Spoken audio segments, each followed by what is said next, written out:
Materi ini berjudul Laporan Keuangan Konsolidasi, Laporan Investasi Obligasi pada Perusahaan Induk. Investasi antar perusahaan atau intercorporate investments merupakan investasi oleh suatu perusahaan dalam sekuritas atau surat berharga ekuitas perusahaan lainnya. Induk perusahaan atau parent merupakan pihak yang mengendalikan, umumnya melalui kepemilikan efek ekuitas. Aktivitas entitas legal terpisah lainnya disebut sebagai anak perusahaan atau subsidiary. Transaksi antar perusahaan. Pada saat suatu perusahaan mengeluarkan obligasi, kewajiban obligasi akan mencerminkan tingkat bunga pasar yang berlaku. Namun perubahannya terjadi kemudian pada tingkat bunga pasar akan menciptakan perbedaan antara nilai buku dan nilai pasar kewajiban tersebut. Jika tingkat bunga pasar meningkat, nilai pasar kewajiban menjadi lebih kecil dibandingkan dengan nilai bukunya, dan sebagai akibatnya, perusahaan penerbit seharusnya merealisasikan adanya keuntungan. Menurut prinsip akuntansi yang berlaku umum, keuntungan tersebut tidak diakui pada buku perusahaan penerbit. Keuntungan maupun kerugian atas obligasi yang beredar dari afiliasi yang teridentifikasi namun tidak diakui ini dapat diakui dengan cara menarik obligasi yang beredar. Induk perusahaan yang mengatur seluruh penarikan hutang dan keputusan-keputusan lainnya bagi entitas yang dikonsolidasi memiliki pilihan sebagai berikut. 1. Perusahaan penerbit induk atau anak dapat mempergunakan sumber-sumber yang ada untuk membeli dan menarik obligasinya sendiri. 2. Perusahaan penerbit induk atau anak dapat meminjam uang dari entitas yang bukan afiliasinya dengan tingkat bunga pasar dan menggunakan dana tersebut untuk menarik obligasinya sendiri. 3. Perusahaan penerbit dapat meminjam uang dari perusahaan afiliasi dan menggunakan dana tersebut untuk menarik obligasinya sendiri. 4. Suatu perusahaan afiliasi dapat membeli obligasi dari perusahaan penerbit di mana obligasinya ditarik secara konstruktif. Keuntungan atau kerugian ini disebut konstruktif karena keuntungan atau kerugian ini merupakan keuntungan atau kerugian yang direalisasi dan diakui dari sudut pandang entitas yang dikonsolidasikan, tetapi tidak dicatat dalam buku terpisah dari perusahaan-perusahaan afiliasi pada saat pembelian. Keuntungan atau kerugian konstruktif atas obligasi adalah keuntungan dan kerugian yang direalisasi dari sudut pandang entitas yang dikonsolidasikan yang timbul pada saat perusahaan membeli obligasi suatu afiliasi dari entitas-entitas lainnya pada harga selain dari buku obligasi tersebut. Tidak akan ada keuntungan atau kerugian yang terjadi akibat pembelian obligasi perusahaan afiliasi pada nilai buku atau dari pinjam-meminjam secara langsung di antara perusahaan afiliasi. Perolehan obligasi induk perusahaan. Terdapat asumsi atau contoh dari perolehan obligasi induk perusahaan. Berikut ini bunyi ayat jurnal. Pendapatan dari Sugar sebesar 4.500 pada investasi pada Sugar sebesar 4.500. Kerugian konstruktif sebesar 4.500 dibebankan terhadap bagian Pitch atas pendapatan yang dilaporkan oleh Sugar karena Pitch adalah yang menerbitkan obligasi tersebut. Selanjutnya, perolehan obligasi anak perusahaan.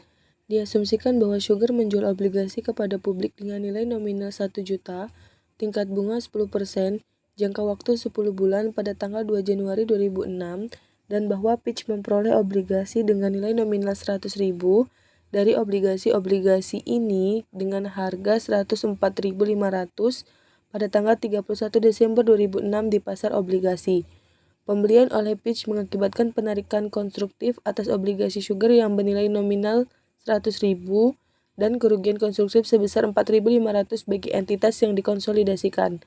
Hanya 80% dari kerugian konstruktif tersebut yang dibebankan kepada pemegang saham mayoritas karena pembelian atas obligasi perusahaan memengaruhi pendapatan hak minoritas. Dalam mempertanggungjawabkan investasinya pada Sugar berdasarkan metode ekuitas, Pitch mengakui 80% dari kerugian konstruktif tersebut dengan ayat jurnal berikut ini.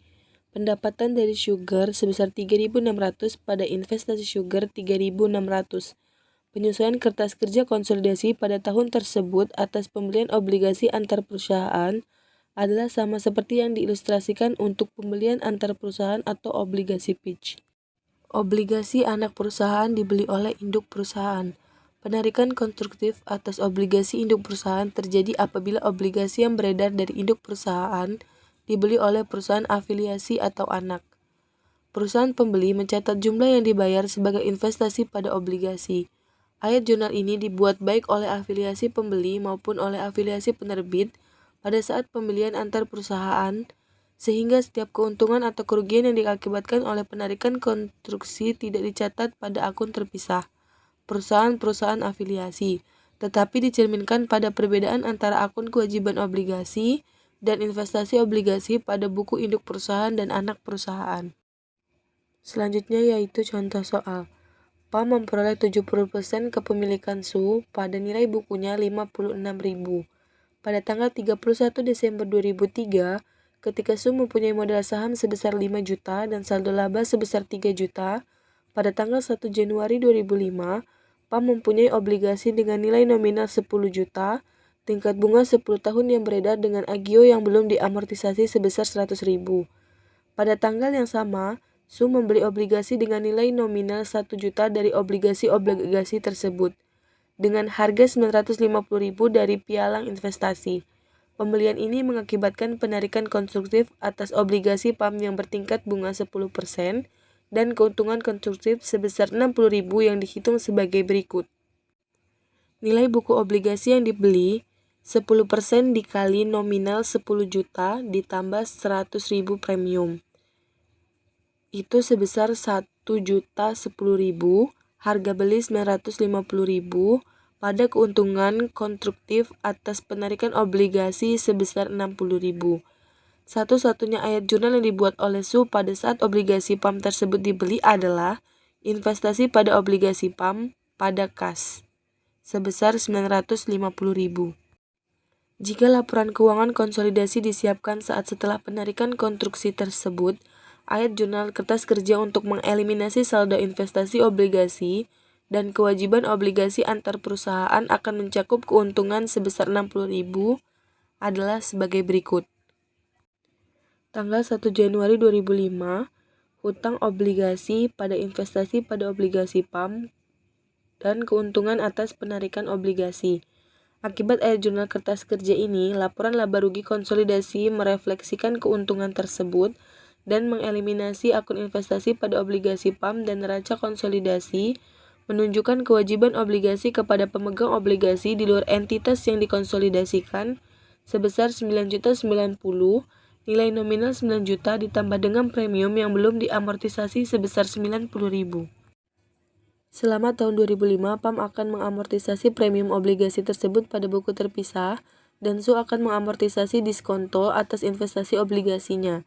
Diasumsikan bahwa bunga dibayar pada tanggal 1 Januari dan 1 Juli, bahwa obligasi tersebut jatuh tempo pada tanggal 1 Januari 2010, 5 tahun setelah pembelian, dan bahwa metode amortisasi yang digunakan adalah garis lurus. PAM akan mengamortisasi sebesar 20% dari premium obligasi, dan SU akan mengamortisasi sebesar 20% dari obligasi sebagai berikut. Dapat kita lihat jurnalnya pada slide. Setelah itu, pada tanggal 31 Desember 2005, setelah ayat-ayat jurnal yang terdahulu diposting buku besar, PAM dan SU akan menunjukkan saldo-saldo sebagai berikut. Buku PAM, hutang obligasi 10% termasuk 80.000 premium yang belum diamortisasi sebesar 1.080.000 pada beban bunga sebesar 980.000. Di buku SU, investasi pada obligasi PAM sebesar 960.000 pada pendapatan bunga sebesar 110.000. Ini contoh dari kertas kerja konsolidasi pada PAM Compression dan anak perusahaan untuk tahun yang berakhir di 31 Desember 2005.